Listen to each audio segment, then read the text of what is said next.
All right, guys, let's get into this week's trade recap for the trading week. It's already Friday, 10 p.m. It's a little bit late right now, but I had to get this video out there for you guys. So we took 3 trades this week: GBPJPY, EuroUSD, and AUDNZD.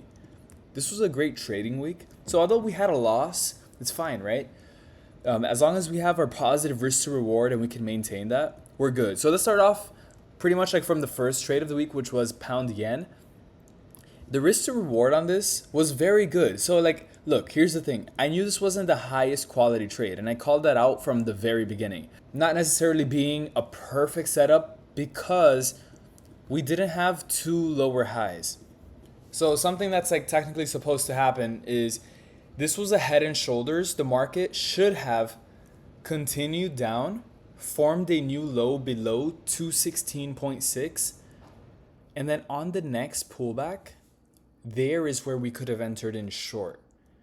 But if I would have followed my system and my rule here a little bit better, it actually would have saved me from taking this very small loss. Now, I decided to take it regardless because it was still a good choice based on the risk to reward.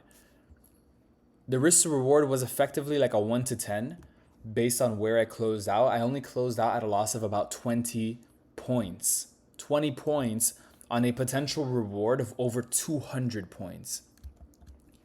Very good trade management here. But like I said, the actual quality of the trade is not very strong because it's a bullish trend. And the market is most likely going to continue the bullish trend. So just something very, very textbook. At the end of the day, it's just a reminder to always ride the wave. Ride the wave of the market. Don't go against it. Second trade that I took was EuroUSD. This was a very nice trade. And it was a more advanced type of setup. Actually, the second trade, now that I'm thinking about it, first I took a sell on AUDNZD. And then right after was the EuroUSD longs, but it wasn't at the same time. This one was first.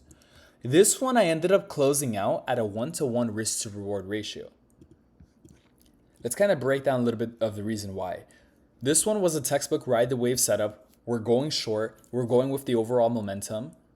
Very solid.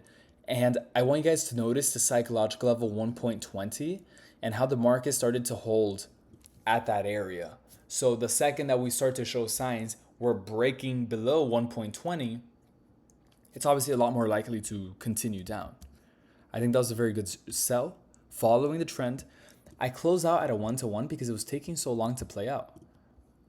I held this one for about 2 days, so close to 48 hours.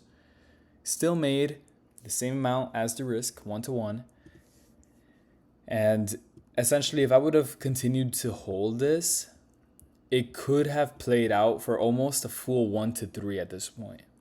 So could have made a lot more, probably should have held longer. So that's another thing that I'm looking at and kind of reflecting upon. The trend never showed me anything that made me think it wasn't going to go down.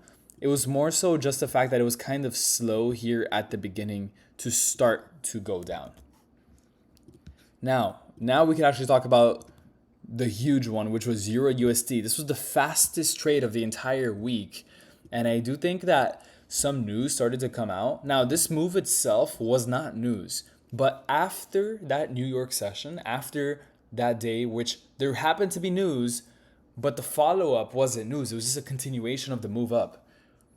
This was a very fast trade that happened all within one session, I guess you could say. All within, 9 a.m. Eastern time to like 5 p.m., 4 p.m. Eastern time. That was the whole setup. This was EuroUSD. And the risk to reward was a 1-to-3. A 1-to-3.15. Very nice risk to reward on this one. Also closed out pretty much at the top. Because it's very obvious to tell, like when the market makes such a big move like that, you tend to predict that it's going to pull back. So you could just close out beforehand. The entry on this. The entry 1-hour chart, when you start to see a little bit of a reaction here, and I think I had a support area marked up. That's kind of like what made me want to enter in right there. I just think I was very confident in this going up. And this was a market that was previously consolidating for a while. And kind of like to make you guys understand why I took this, even though it looks like it was consolidating, it's because we started to get higher lows. So we had this major low, ML, you could write on your chart. Then you have a HL, higher low. Then you have another higher low and yet another one. And then that's where the entry was taken. So on the fourth higher low, or the third one, that's where the long was taken. And it was kind of a prediction, essentially. And if you really look at the bottom of this to the top on the Fibonacci, it's right around the 62%. So it's kind of like a prediction, but also at the same time, the market had already started to react at that area.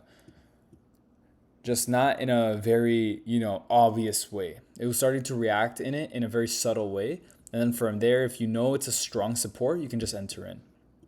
And then for the trade management, the second that we broke the high to the left at 1.14435, you moved your stop loss to break even, or at least that's what I do every single time that happens.